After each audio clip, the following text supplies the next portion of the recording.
ഇനി ഇന്നത്തെ വിനിമയ നിരക്ക്.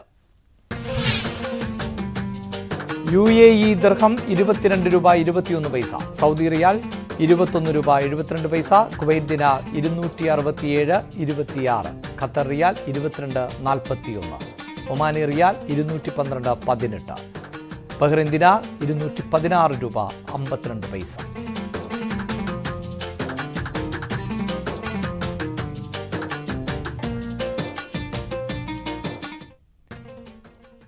യുക്രൈൻ തലസ്ഥാനമായ കീവിന് സമീപം ഹെലികോപ്റ്റർ അപകടത്തിൽ യുക്രൈൻ ആഭ്യന്തരമന്ത്രിയടക്കം 18 പേർ കൊല്ലപ്പെട്ടു.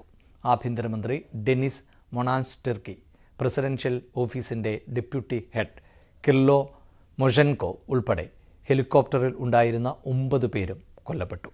ഹെലികോപ്റ്റർ തകർന്നു വീണത് ബോവറിയിലെ കിൻഡൻഗാർട്ടന് സമീപമായിരുന്നു. ഇവിടെയുണ്ടായിരുന്ന 3 കുട്ടികൾ ഉൾപ്പെടെ 9 പേരും കൊല്ലപ്പെട്ടു. 10 പേരെ ആശുപത്രിയിൽ പ്രവേശിപ്പിച്ചു. ദുരന്ത കാരണം എന്തെന്ന് വ്യക്തമല്ല. റഷ്യയുടെ ആക്രമണത്തെ തുടർന്നാണ് അപകടം എന്ന് പ്രദേശവാസികൾ ആരോപിച്ചു.